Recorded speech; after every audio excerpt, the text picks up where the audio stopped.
Welcome to Own the Season podcast. We will talk to industry insiders along with outdoor enthusiasts to help you own your season. Now let's join hosts Art and Michelle Helen with Brad Jones. Own the Season podcast is sponsored by Griffin Armament, the oldest privately owned silencer manufacturer in the United States.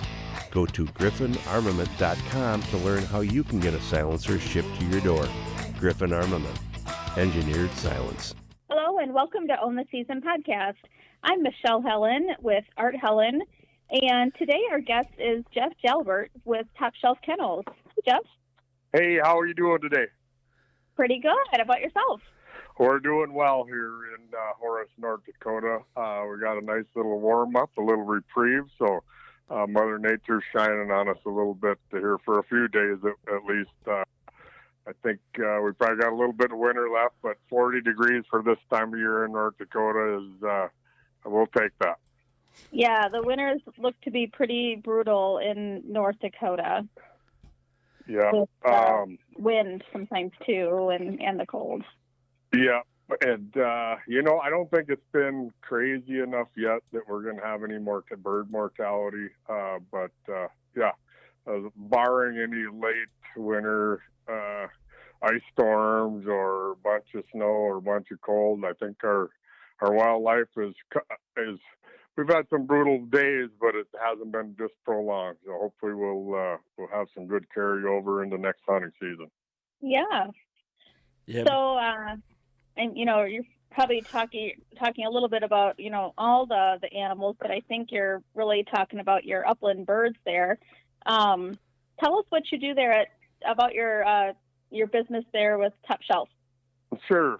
Again, Jeff Jalbert. I'm the founder and owner of Top Shelf Kennels here in Horace, North Dakota. I've been at it a long time. I'm going to date myself here. I graduated from high school and went off to college, and shortly thereafter bought my first wire hair. And it all started with a gentleman that I was working for while I was summers in high school. Not unlike a lot of young folks, a lot of my early days upland and waterfowl hunting were behind a flushing dog, a Labrador, and I had the opportunity with the gentleman I was working for back then to go on a hunting trip, and he had 2 or 3 of these bearded German Wirehair Pointers, and that point that just got me.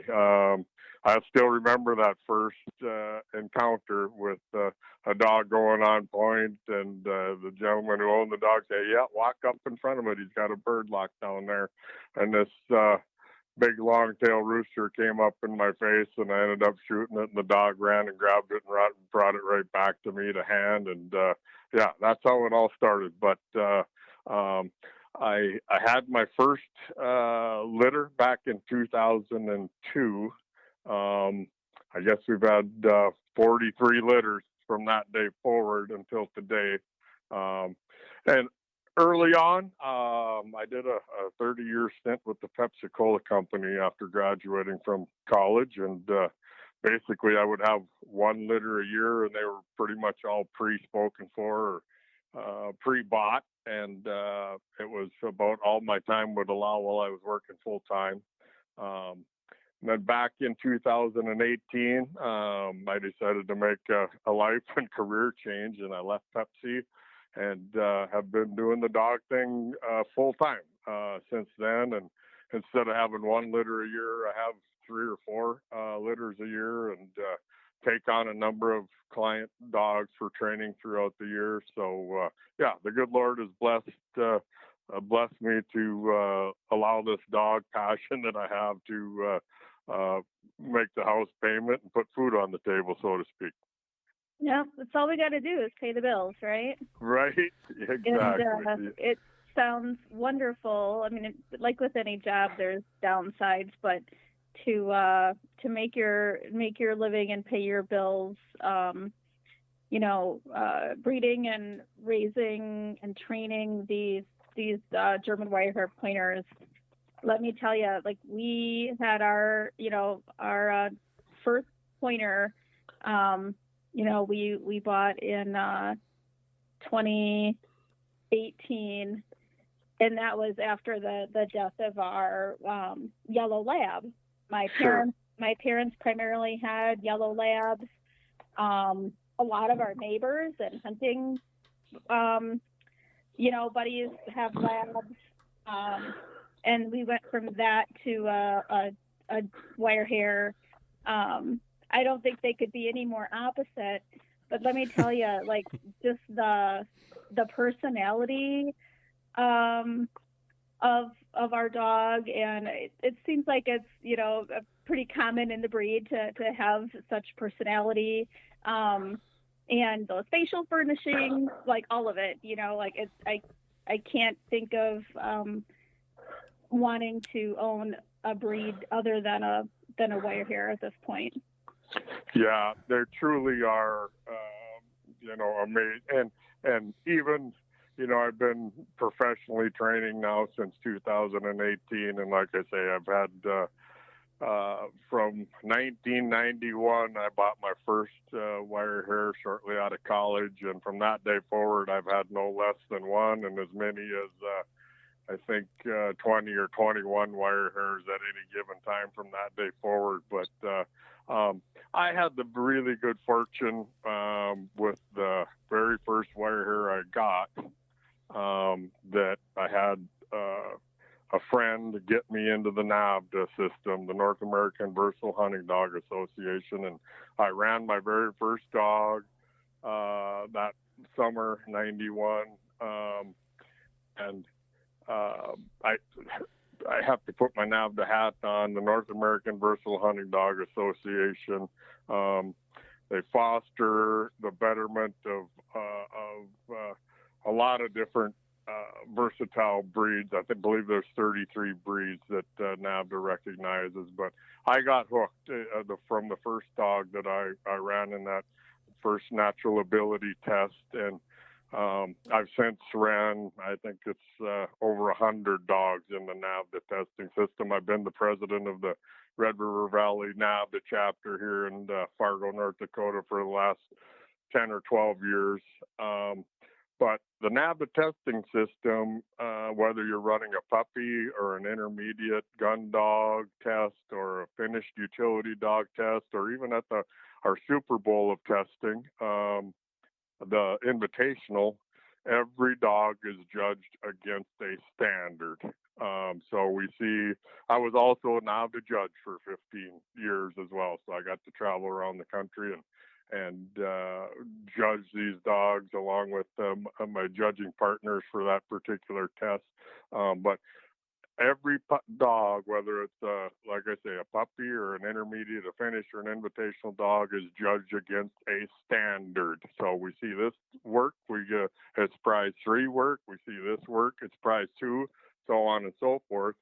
And there's no ribbons or trophies or money handed out, and it really, really fosters an environment where everybody wants to see everybody do well, right? And so there's a lot of other testing organizations out there, NASTRA and AKC field trials, and they're all, anything that you involve yourself with your dog is fantastic. But I got hooked on the NAVDA dog awfully early, and again, it's become family for me. NAVDA's got 100+ chapters across the United States and Canada. Most chapters hold a spring and a fall test a couple times a year. So I tell all of my puppy owners, the very worst thing that can happen by you committing yourself and your puppy into a natural ability NAVDA test is it's gonna cause you to spend time and interact with that dog and get it on birds and get it swimming in the water and get it pointing, and you're just gonna have a better hunting dog on your hands at the end of the day. Yeah. Yeah. Go ahead. I'm wondering, for those that are, not familiar with the breed, if you would summarize what some of the characteristics are of the breed standard, and like what it is that you strive to have in your breeding stock and your litters. Sure, great question.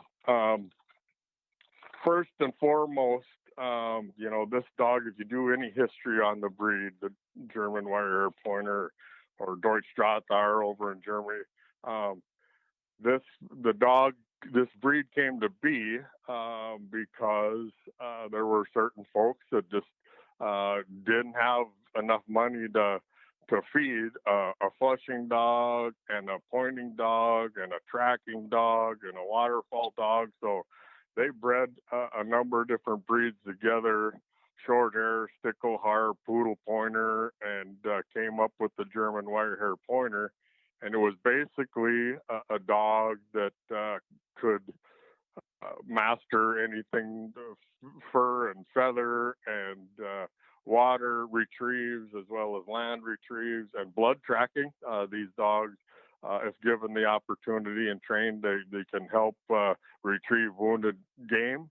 There's getting to be a big, more and more groundswell of states and organizations or of game and fish departments that are allowing the use of dogs to go help retrieve wounded game, which is a great thing. It's all about conservation, right?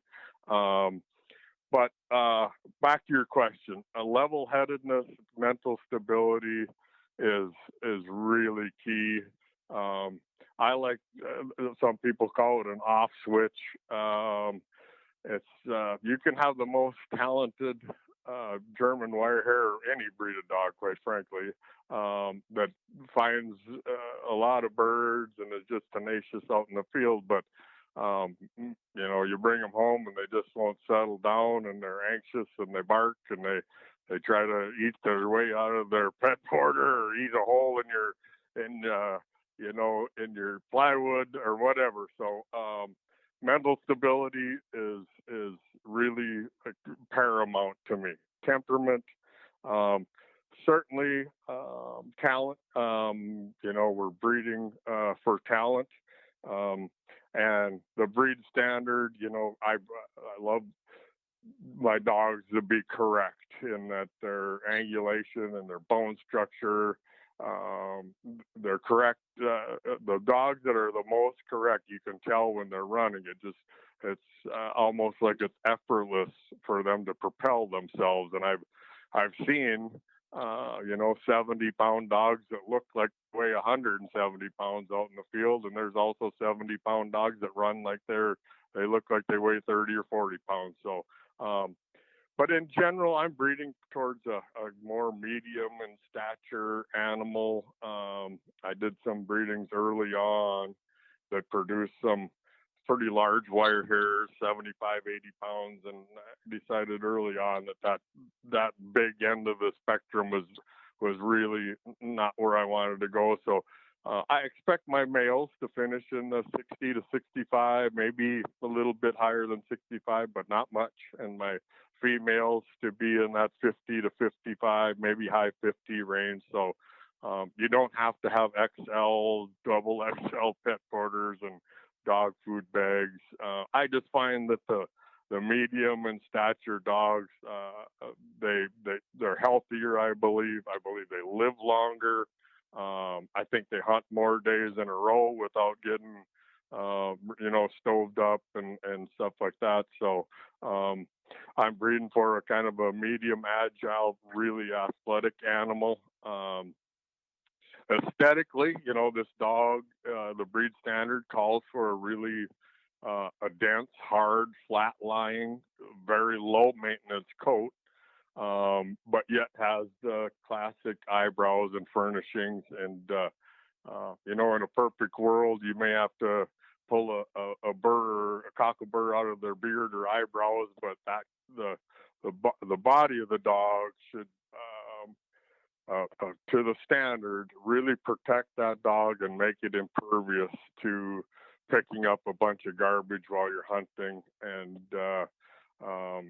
there's dogs that you can tell if you've hunted them 2 or 3 days in a row, and their toes and their undercarriage gets pretty raw and bloody, or not irritated, I should say. And a really good, correct coat will allow you to hunt that dog. And I've had dogs that we can hunt 4 and 5 and 6 days in a row, and you bring them out of the box on the 6th or 7th day, and they don't look like they've been hunting at all. So I really try to breed towards that correct coat that allows it to stand up to multiple days of hunting. And also, one thing you might ask, Michelle, I get asked a lot as a breeder, do these wire hairs shed? Absolutely, they do. Do they shed as much or more than, like, say, your lab or golden? I'd say half of a lot of your flushing dogs. I'm in the camp that I don't believe there's a canine on the earth that God created that doesn't shed some. But I also tell people a little bit of maintenance, coat maintenance, a bath once a week or so will really help you with that shedding and the dander that you get on the dog. There's a bunch of different tools, brushes, and combs that some maintenance will really diminish their shedding as well. So. So I've got a question here that, you're talking about your males and your females and the difference in size. And now, there's always the, if you want to say argument, I don't know if you want to call it an argument, but the conversation between male and female and which one is your better hunter. Sure. What do you see on that? I mean, is there really truly a better hunter, or is it the person behind the dog? That's a great question, and I get asked that quite a little, Art. Tell me the difference, or what do you think is better suited for me to take on, a male or a female? And I've owned a lot of dogs and hunted really hard through my hunting career, and I could tell you that my favorite, very, very, very favorite dogs, if I had to count them on one hand, half of them would be male, the other half would be female. So maybe, just maybe, the males, not unlike human beings, maybe the males are a little bit stronger and able to muscle through some of the really nastiest cover over a 65-pound male versus a 40 or 45-pound female. But it's really the heart and the drive and the tenacity of the dog. And to your point, I also tell people, as much as you're willing to put into the dog is what you're going to get out, right? So dogs can learn by just repetition, you taking them out, but there's no exception for a sound training regimen, and that starts when those puppies are pretty young. If the timing is right and the weather allows, I'll have all my puppies out on a little chain gang before they go home to their new owners. If the weather allows, I will.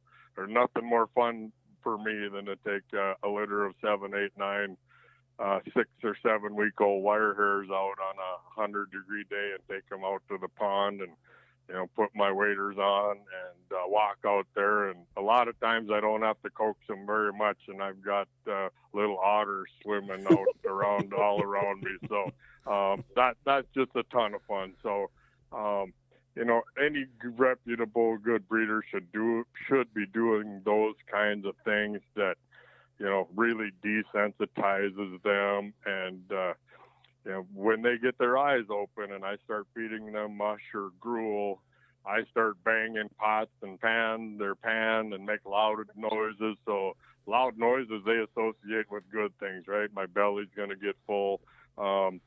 In 43 or 44 litters, I've yet to have a puppy come back to me for any gun-shy type issue whatsoever.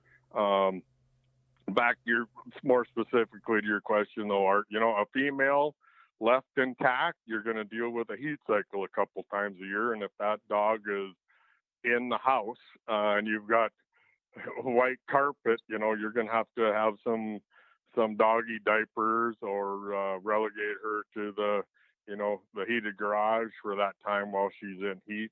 And another question I get asked, we have no plans of being a breeder, and we are going to spay or neuter, and that's a very responsible decision. I just tell people you really need to wait until the dog is at least 18 months old. And saying that may cause you to have to live through 1 or 2 heat cycles with a female. One of the other complaints I get about males is that, they got to mark their territory. They got to go pee on every tire and this. And, that behavior can absolutely be curbed. I've got my male dogs where they understand we go out and you've got your specific spot and you got a finite amount of time to do your business. I don't allow them to go and, piddle here and piddle there. So, I think it's really personal preference. A lot of times, if folks have had one or the other, male or female in the past, whether it's a wire hair in the past or a different breed, they kind of know what to expect. I've had males my whole life. That's what I know how to deal with them. As far as biddability and training wise, these dogs are just like somebody that's got 3 or 4 kids. Not every kid listens as well as the other one. One may be a little better at basketball than math, and vice versa, and so on. But no, I just, and in general, the females are a little bit smaller. So if that's a concern, Art, being in the house or you've got existing crates from another dog or what have you. But I wouldn't say that the specifically male or female hunt any better or easier to train. It's really kind of the individual. And again, it goes back to your statement of, putting in the time and the effort and the training into the dog. Okay. Mm-hmm. So I'm going to step back just a little bit to, when you said you got hooked on them with the, the pointing dog. The part of that whole story that impressed me was when that bird went up that you actually hit it, because usually most people that hunt over flushers are not used to, and I see it, with our dog, that just passed, our wire hair, that, I'd take people out there with him and, I would be like, okay, he's on a bird, he's locked, and they're like, well, how long's the bird? And I'm like, if the bird moves, starts to run, he's going to go until he locks that bird down again. I said, so, we got a little bit of time and get them in position. And usually that bird would go up and it would either scare them or they would shoot too soon and they would miss that bird, So I think, with that pointer, that it takes a little bit of time to get used to, if you've hunted over flushers, a little bit of time to get used to how that's going to react. But I think for like ourselves, we like to take a lot of youth, some special needs hunters, and get them out there to enjoy the outdoors, where I think a pointer is huge when it comes to that, because you have a little more time. You have, to get those people set and in position than you do with that flusher. And I think that's a huge advantage. What are your thoughts on that? Yeah, I couldn't agree with you anymore, Art. I got a couple examples I'll throw out, but before I get to the examples, all of these pointing breed puppies and, even wire hairs, that point is baked into them, from mama and papa. And there's a varying degree of how much point these puppies have in them. And it can be fostered and taught and a learned thing for the dogs, but some dogs at a very young age will stand their bird, go on point, and even if that bird moves off a little bit or the dog becomes aware of the handler coming up, that dog will just stay there really stationary. That young dog has a lot of point in it, right? There's dogs that will point, and if that bird starts to move or another dog comes by and your dog that's on point gets a little nervous and for lack of better terms takes that bird out before you've been able to get into gun range or to get that young person set up. So they all have an amount of pointing in them, but I'm telling you, when you get to the upper level NAVDA testing, imagine, if you will, at a utility level where your dog goes on point. You're out there with a couple of different gunners that are walking with you. So your dog goes on point. You as a handler, you have to go up ahead and flush that bird. Sometimes that bird may run off 15, 20, 30 yards, and that dog's got to remain stationary where it pointed the bird while you and the gunners, you flush that bird. You may be 30 yards out, and the bird gets up, and the gunners, the bird's another 15 or 20 yards when it gets shot and hits the ground. Your dog has to still be standing where it was when it pointed the bird. You walk back to the dog, you release the dog, it goes, fetches the bird, brings it back to hand. So, and imagine, to your earlier statement, we started helping. I'm as our president, I'm big with connecting with our local Pheasants Forever chapter, and we've brought the dog power for their youth hunt from our Dakota East Central Pheasants Forever for 5 or 6, or maybe it's going on 7 years now. And the year before we got involved, the folks who were helping all had flushing dogs. And for lack of better terms, it was just a really unsafe, it was a fruit basket upset, dogs running and kids running and parents running. And I think out of 20 kids, they shot maybe a half a dozen birds. And I talked with the president of the Pheasants Forever Club, and I said, I think we can supply enough well-trained pointing dog power. And we went, and it just, to your point, Art, it slows everything down when you've got a well-trained pointer, especially with young people or physically challenged people or people who are new to the sport, where you got a dog that is trained well enough that it understands, I'm going to find that bird and I need to stand that bird until this whole sequence is over. You can get that young person, a lot of time and get them in a good spot. And so, yeah, just from a pure safety standpoint, I'm obviously biased, but it creates a way, way safer environment. And we went from those 20 kids shooting 6 or 7 birds with the flushers to 20 kids shooting 30 birds the next year with our trained pointing dogs.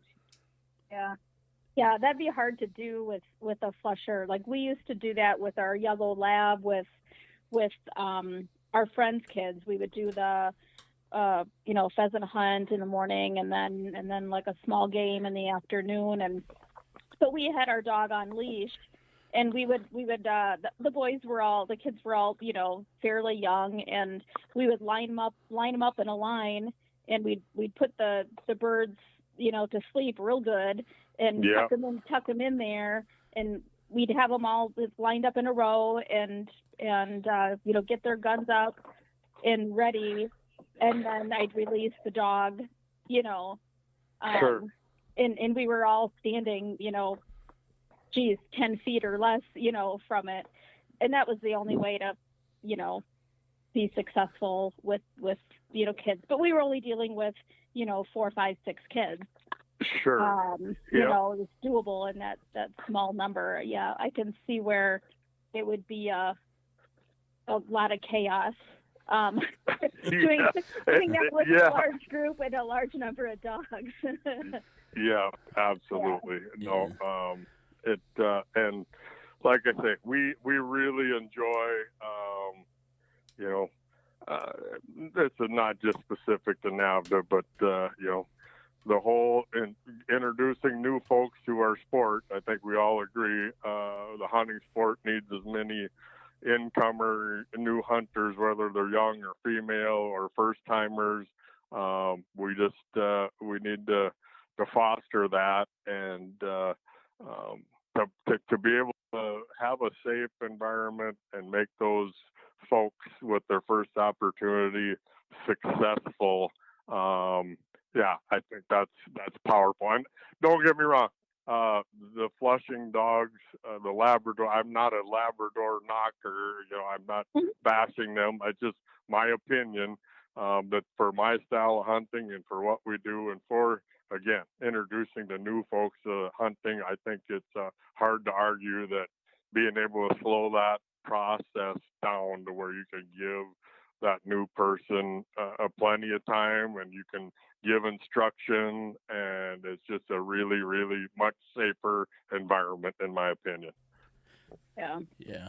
Now, so we've been talking, about some pretty serious, putting some time in hunting and doing these things. Now, what if you're just that guy who, wants that dog not only as, a companion for year round, but wants a good house dog, do things with them, that wants to fish, wants to hunt, and hunt a couple different, varieties of birds, but also, isn't that, guy who's going to put in 50 days a year and he's only going to hunt, 15, 20, 25 days a year.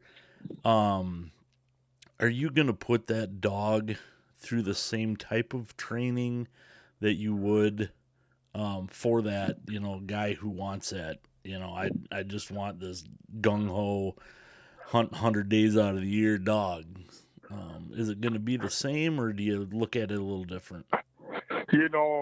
From my perspective, in order to keep up breeding stocks credentials, I look to take those dogs as far as their ability will take them, right, Art? In order for me to command what I'm commanding for my puppies, I've got to have parentage that is, excelled in excelled in a testing system. I choose the NAVDA testing system. And B, you got to have dogs that are extremely healthy. All of my dogs are tested for hips and elbows and thyroid, and moreover, of all the awards and breeders awards that I've received, I pride myself on, in 43 litters, I've yet to have a puppy come back to me for any sort of debilitating defect. But to answer more specifically your question, is really up to the owners, their level of acceptance on how well trained they want the dog to be, right?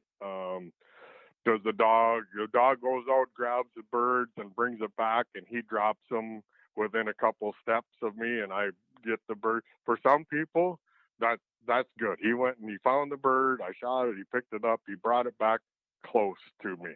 In my world and testing world, that dog's got to go out, pick up that bird, bring it back, deliver it to hand, and hang on to it until I give him a command out or give, right? trust me, I love selling puppies to men and women and young folks and people that say, you're never going to sell a puppy to someone who hunts harder than me. I hunt, to your point, 60, 80, 100 days a year. But me, I never try to lose sight. I don't lose sight of the fact, Art and Michelle, that there's, no matter how hardcore of a hunter you are, there's still 250 plus days out of the year that you're not hunting, right? And you may be doing dock diving or doing other stuff, but the big majority of that dog's life, he's not hunting. And so they have to be good stewards in the house. They have to get along with the neighbors, the delivery man. And I go back to that mental stability and that off switch. Trust me, I've talked to people that have dogs that I just kill all kinds of birds, but he's just about impossible to live with. And those dogs get relegated outside to the kennel or whatever. And I'm not, I would say that probably 85+% of the puppies that go home from my top shelf kennels end up being indoor housemates and hunting companions on top of that. But to your point, you and I have talked, Art, the whole fishing thing, steadiness, we call it, and it all goes back to my earlier comment with these puppies on the chain gang. I'll put them out there, and they learn at a very young age to, the horse people would call it, give their head, right? Some puppies will pull and cry and crocodile roll for a long time before they finally figure out, you know what? I just got to sit here and be patient and be quiet. That's when Dad's going to come and let me off the chain, right? Mm-hmm. Same thing with crate. I use puppies, if the timing is right. My puppies are all very used to being in a crate, traveling in a crate. I get some client dogs in, and it frustrates me when they pull up in their truck and that dog is jumping from the front seat to the back seat to the side seat to the front seat. I think that's an unsafe environment if you're traveling down the road with an unsecured dog. And a lot of times, has this dog been in a, no, I don't, that's mean to put him in a crate. Well, no, it really isn't mean. You're going to want to travel, and it's okay if you got a dog trained to jump in the back seat and lay down. But in my opinion, it's just way safer for the humans and the canines in that vehicle if they're in a crate in the back seat, or if they're in a crate that's tethered down in the back of your truck. I've had dogs that want to, they just lose their mind and want to eat their way out of the crate because they think it's a prison. Whereas I teach dogs and puppies at a very young age that's a fun place. That's where I can get, I may be getting fed in there. I may get a treat in there. I make that crate training fun for them. So, and they're desensitized to that, and somebody can take them home at 7 or 8 weeks old, put them in a crate. I can't tell you how many times I've had calls. A lot of people like to have the puppy in their hands on the way home, but if they're traveling a long way, I tell everybody, bring a small crate. And many times they say, oh, that puppy never made a peep. We drove 4 or 5 or 6 or 10 hours, and we hardly knew the puppy was in the truck with us. Mm-hmm. It's because I conditioned them to know that the crate was a good place and a safe place. Right. Yeah. Now, you talk about that, and you talk about, the crate training and all that, and then the NAVDA testing. Now, when is that NAVDA testing after they pick the pup up and then have to have it trained for the NAVDA testing? Is it done before you release it? Do they have to come back? I mean, how long, before they do that abilities test? Sure. So the only test that has an age stipulation is that very first natural ability test, Art and Michelle. And the puppy can run in that test up until the day that they turn 16 months old. There's no minimum age, but the maximum age is 16 months. And, my favorite thing to do is send a 7 or 8 week old puppy home with their new owner and I tell people, when you come to pick your puppy up, plan on spending an hour, hour and a half, 2 hours with me, however long it takes for me to answer all of your questions and for me to give you my instructions on these are the things that you should do and continue to do with this puppy, and these are the things that you shouldn't do, right? But I love sending puppies home with new owners and, having them ingrain that puppy into their social world and lifestyle and exposing it to as many sights, sounds, and smells as they possibly can in those first few months. And then I really like to get those puppies back when they're 5, 6, 7 months old. I think the sweet spot for running these puppies in a natural ability test is really like from that 6 to 9 months, 6 to 10 months old.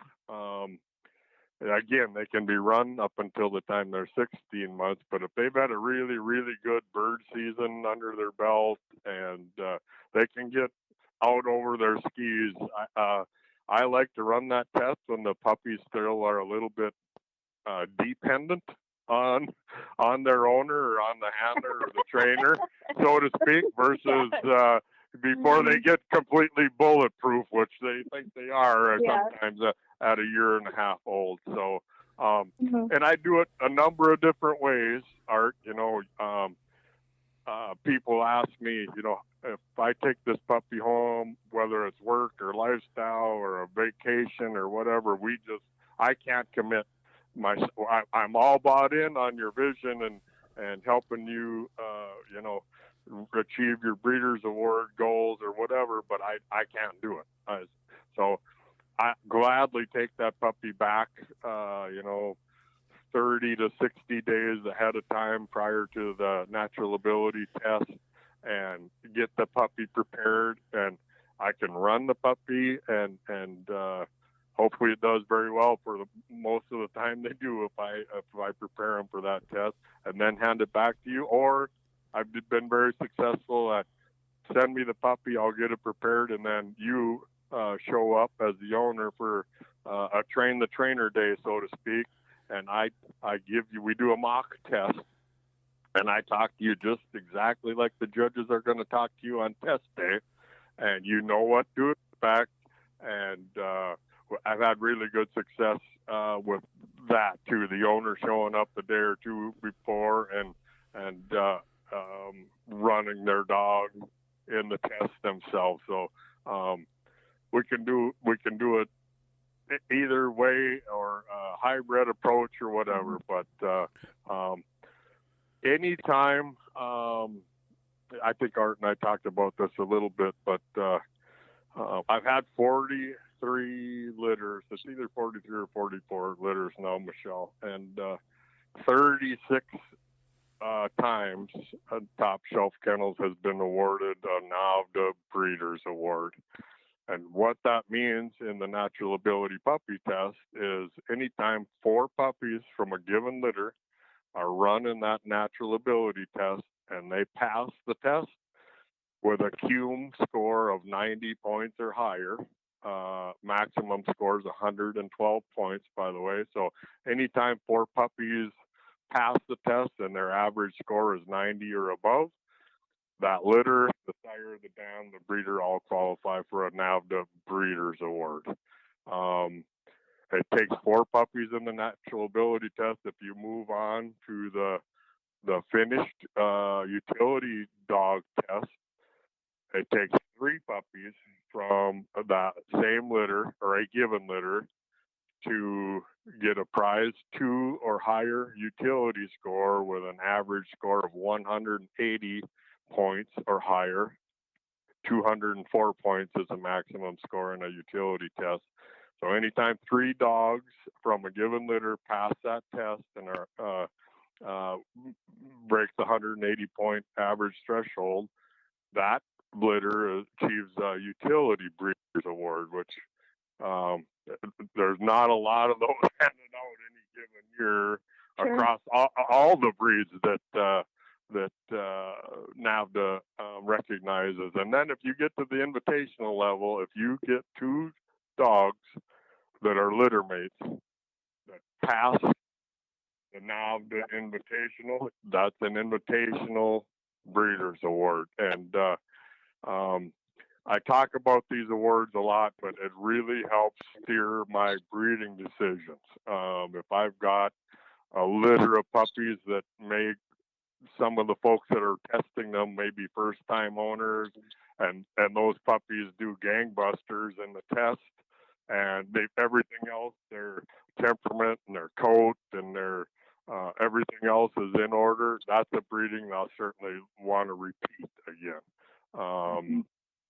So, sorry to go down a rabbit hole on the NAVDA testing, but I'm very passionate about it. And again, it really does help me make breeding decisions. And like I said earlier, the very, very worst thing that's going to happen by you committing to you training your dog or have a trainer train your dog towards those NAVDA achievement levels is you're just going to have a much better hunting companion on your hands. Yeah. Now I know we've talked to you, a couple times here in recent weeks or months. What are some things that prospective dog owners, buyers should be asking breeders that they're looking into? What are some questions that they should be asking the breeders? Sure, great question. And I tell people, whether you buy a top shelf kennel puppy or buy from somebody else, I'm biased, but you're absolutely going down the right track with the German Wirehair Pointer breed. If you're going to live up, in hunting territory where the climate can be really extreme, these dogs, they've got longer. We talked about the coat that protects them. My dogs will jump out of the truck at 10 below zero and roll in the snow and, hey, Dad, let's go hunting. So if I were had an advice for somebody calling, buy from somebody who has proven performance records on their dog, buy from somebody who has proven health, generations of health, proven healthy dogs. These dogs aren't prevalent to a lot of health things, but hypothyroidism, there's been enough backyard breeding, so to speak, or breeding that I would say is underneath a lot of the higher end breeders' thresholds, and so that's the reason we got started judging for thyroidism. So make sure you're buying from somebody who has a proven track record of healthy dogs, somebody that has a proven record. You want a dog that if you bought a puppy and you want to hunt with it, right, that has health tests or hunt tests or performance tests under their belt. Buy from somebody who's willing to spend some time on the phone with you to completely understand exactly, what your perfect dog looks like and acts like. This breed may not be for absolutely everyone, and I like to be very transparent and what they can expect with these puppies. I'm not throwing anybody under the bus, but I've talked to people that have called me and said, well, in order to visit with so-and-so, I had to fill out a spreadsheet or a 3-page questionnaire before they would call me back or even give me any time to visit about. So I spend a lot of time on the phone vetting and going back and forth and learning what that person is really looking for in their next hunting companion. And after as many litters as I've had, I like to believe that I've gotten really good at placing puppies with owners that check as many boxes as possible, if not all their boxes. And I truly look to place a puppy that's going to exceed expectations. Those are kind of the things that I would, and everything else is aesthetic. I want, there's some of my breedings, there's a possibility of getting some black roan puppies versus the traditional liver roan puppies, and that might be appealing to some folks. I tell them the black roan wire hairs are striking, but if you're an early prairie grouse hunter, early September, sharp tails or Huns or whatever, it can be fairly temperate still during that time of year. And a lot of folks just aren't aware of how much more heat that black coat sucks up than even your darkest brawn or darkest liver dogs. That black roan dog is at a bit of a detriment early. So you just got to be careful early season. Once it starts to cool off, it's a non-factor. And some people say, well, I want a bigger dog, or I want a littler dog. So I've got kids at home. I hunt this many days a year. The dog's going to be an indoor dog or all the time outdoor dog. So I try to take as many factors as we've talked about in place when I do.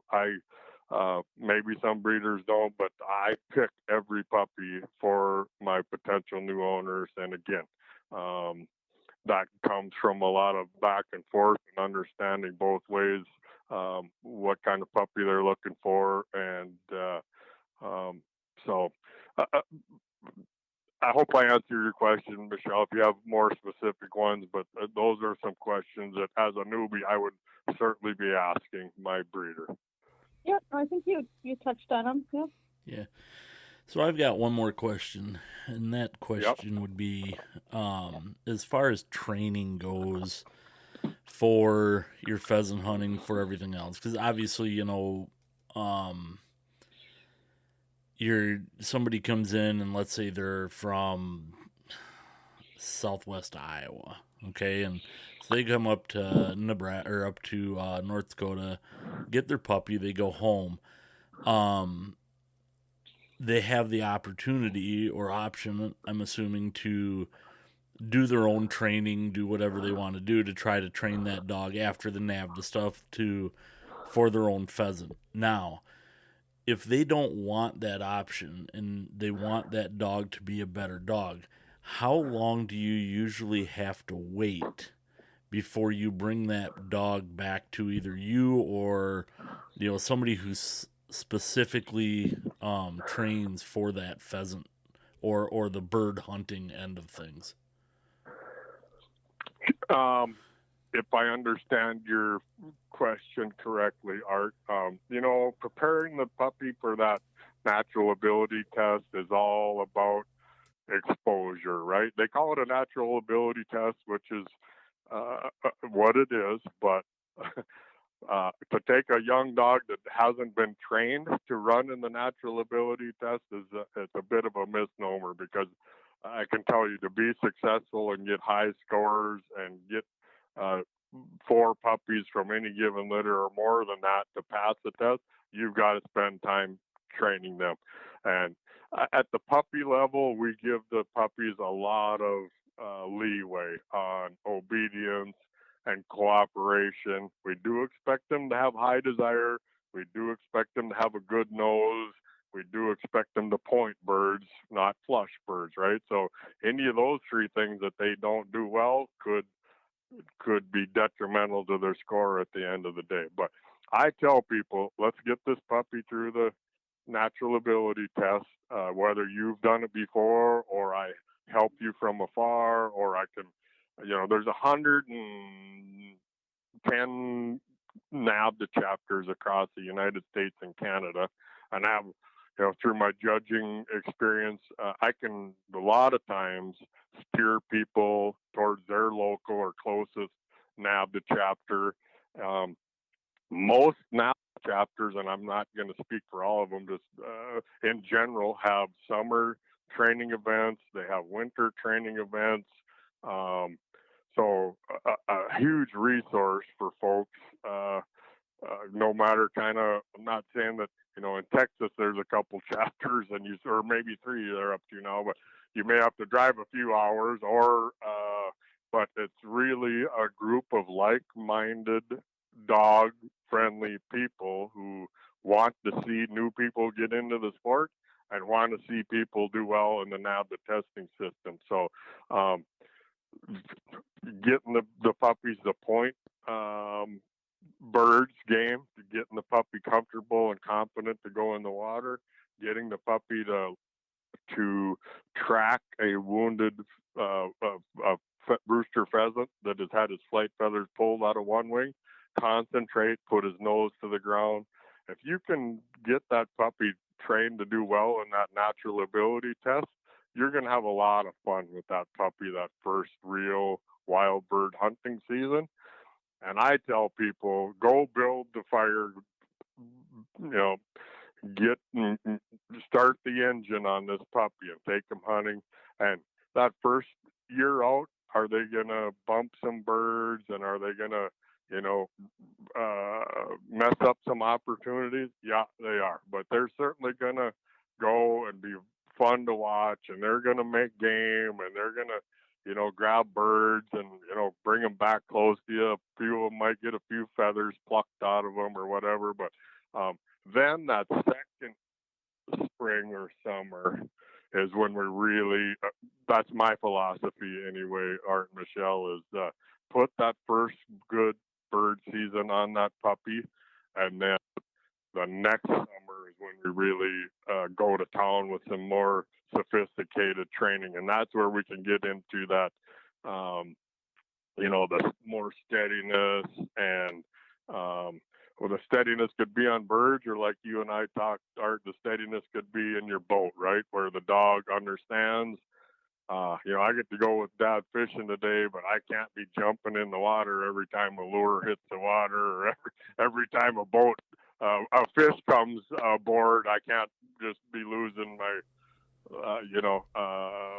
faculties. So, yeah. So, those are all things that, we really go to work on kind of that second summer. I'm not sure if that answered your question specifically, Art, or not. Yeah, it did, and it, so it's basically, it's a 2 training, it's more of a second session to really hone that dog and get that dog, doing what you want. There's, the puppy training stuff, and then, if you really want that to be a good bird dog or whatever, not even necessarily a bird dog, but you just, want that dog to do certain things, that would be a second session, that, people would have to get a hold of you or other trainers and say how long, because I'm sure there's different training regiments and stuff that you would have to, okay, if I've got to keep the dog for X amount of months, or do I keep it for 2 weeks, or do we, do it for 1 week with all of us together? And, so I'm sure there's a lot of different ways that you look at that for, training and finances for different people. Because some people, that I know, they're like, hey, I'm just going to send my dog away for 5 months and I'll go pick it up. And they're like, yeah, well, how much did you have in that? Well, it cost me $10,000. Well, some people, don't have those finances to spend that. So they look at it and say, what else can we do? And I'm sure there's options out there available. 100%, Art. And, I get it. If you don't have the time, but you have the wherewithal to send your dog to a well-respected trainer, I'm going to tell you that there's nothing more beautiful, in my opinion, to watch than a dog that's trained at the very, very highest level. That scenario I talked about where the dog is steady enough to, be standing there after the whole sequence is done. It's just, yes, it's an investment, right? And I have the same conversation sometimes with, my puppies are not as cheap as some people out there, but I've got the track record of health performance and testing performance. And when you amortize the price of the puppy over the 10 or 12 or 13 or maybe a little bit more years that you're going to have with that dog, it really becomes a pretty reasonable investment. And the same would be held true, yes. And the training you get is whether you spend 2 or 4, 8 or 10, whatever, depending on what your goals are and comfort level as to how well trained that dog is and what's good enough, or I want to have a completely bomb-proof finished dog. You can go anywhere in between those figures, but spend your comfort level. But again, when you add that training money in, again, you need to go to a trainer who will tell you, I've got 10 people you can call right now, and here are their phone numbers if you need a testimonial on my program. And there's quite a few trainers around the country. There are a lot of trainers around the country that are at that level. But again, if you spend $2,500, $3,000 on a puppy, and you take it home and you hunt it and get it, get that good first season on it, we get a nice natural ability score on it. You send it back to the trainer for that second summer of kind of college training, so to speak, and you spend another 3, 4, 5, whatever number it is, and now you've got a 2.5-year-old dog that is really quite well trained and better trained than probably 90% of the other dogs that are going to go afield in the fall. And when you amortize that investment out over the lifespan of that dog, you get in when you get out what you're willing to put in. And not to say that I have a lot of people that run the natural ability test, and then I think we're good on testing. I'm just going to hunt the dog, and I'm fine with that. But my hope is that somebody, we run that puppy in the natural ability test, they're successful, and they get the bug and understand the philosophy and the mindset and say, you know what, I want to go on to the next level of testing. And again, you're just going to have a much, not only in the field, but in the house and in the boat, the higher level of training that's going to, blend itself into everything that dog does in your lifestyle. Right. Yeah, it's a good overall good investment of your time, time and money. Yeah. We've all spent money, foolishly or silly, but investing in your dog. Speak for yourself, man. I've never done anything foolish with my money. You forget that this is not our first conversation, my friend. Yeah, well. Yeah.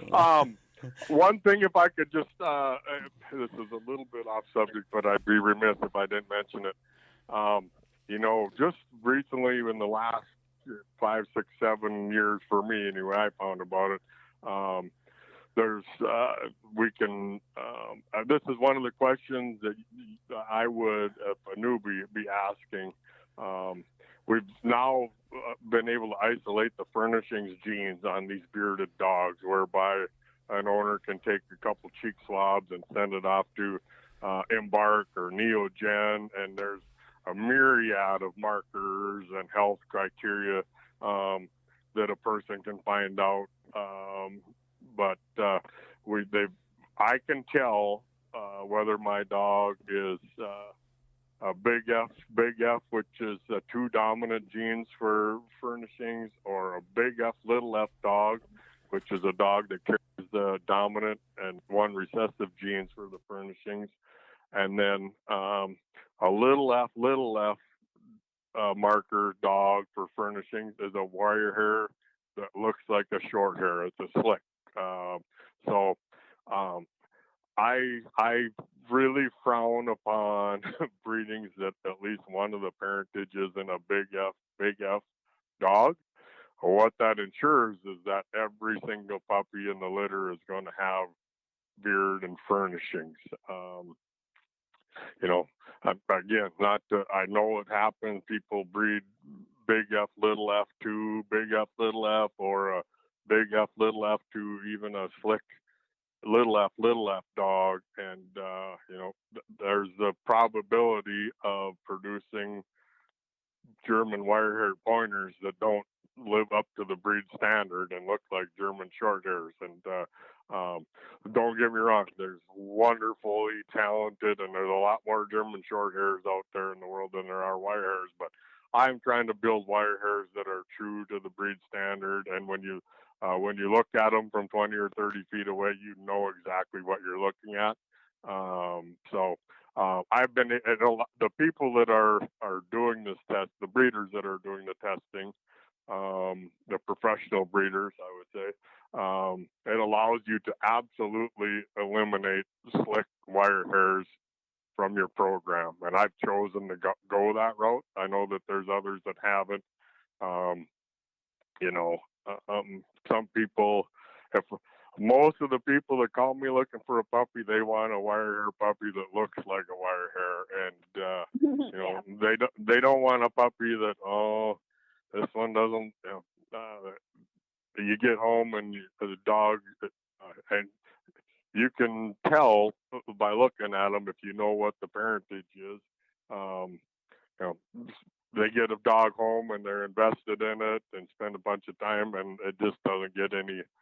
And I get it aesthetically, whiskers, but that isn't what they wanted, right? So I'm assuring folks that your wire hair puppy is going to look like a wire hair from Top Shelf Kennels. Yeah. Nice. Well, is there anything that we haven't talked about, Jeff, today that you want to make sure gets mentioned? I would just tell you that if you're out there shopping for your next hunting dog, whether you've had a pointer in the past or a versatile breed in the past or not, do your research. Again, obviously I'm biased, but these German Wirehair Pointers, they make fantastic hunting dogs, whether it be for upland or waterfowl or big game recovery. They're extremely smart dogs. And if you go to the right breeder, you're going to get a dog that's, has a nice off switch and is going to be pleasant to live with in the house. I tell people they have a German Wirehair Pointer has a really, really high probability of becoming the most favorite dog you've ever owned. Well, I think it has with us. Excellent. Yeah, that's for sure. He was something, I can tell you that. I don't know if it was, like you said, they all have a personality, and once you get that personality, which I think that was the biggest thing that was different than, like the labs. And in the labs, I loved my lab. I mean, he was a great dog, everything else, but the personality of you come home and the dog, sit by the door and howl at you when you walk in, almost like he's cussing at you because you didn't, you weren't home 5 minutes earlier, or, they just happy to see us. I mean, you knew, well, and maybe they're not all like this, but we certainly, we had a very vocal, verbal dog who, like, I think he was happy to see us. There was the "I'm happy to see you." We could tell when maybe we were getting a little bit yelled at. Yeah. You know, too. But Right. you know, and just like everybody loved him. You know, like our parents like loved the dog.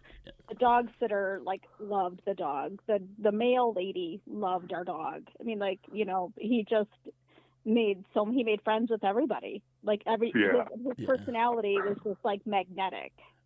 Very animated. Yeah. 100%, and they're loyal too, right? And that's a great dichotomy, to be really loyal and yet love affection and love people. And and don't get me wrong, there's you have to be careful and vet your breeders and ask the right questions. Life's too short to live with a mean dog, and I can tell the fondness in both your voices that you made the right choice with your last wire hair, and maybe someday another wire hair will be in your future. But I'm extremely biased, but they make wonderful friends and house companions, and you get all that hunting ability on top of it, and good fishing partners too, I might add. Art. Good. I hope so. You know, Nice. someday maybe we'll figure that out again. Yeah, every dog, and even as many dogs as I've had, I like to think my each dog that I train, I'm always learning, right? I'm running a once a week trained retrieve class here. We started last Tuesday night, and we've got 8 or 9 more sessions. And I told my group of folks, and most of them are kind of newbies, and one of them is this is a second or third dog, but I intend to learn, and I've trained 50 or 60 dogs probably over the years, but you can always learn. They all teach you something new. It's not a cookie cutter approach to, the concepts are the same maybe, but each dog, goes through the training a little bit differently. And, but no, they're extremely, they're wonderful dogs to own. And, they've sure enriched my life, and I just love getting photos and updates from folks that, which is very common. Somebody with their first top shelf kennel puppy that shot a bunch of birds or had a great experience, and that's what it's all about. Definitely. Well, it was a pleasure talking with you again today. Thanks for joining us. Absolutely. It was my pleasure. Maybe if the good Lord is willing, we'll have a follow-up call, and we'll talk more about dogs and maybe hunting and maybe some big game trips overseas or what have you. But I've enjoyed it. Thank you both very much, and look forward to the next time we talk. Yeah. Thanks, Jeff. You bet. Take care. Yeah. For everyone out there, if you're looking for a hunting companion, a dog, use those tips that Jeff shared, some questions to ask of the breeder.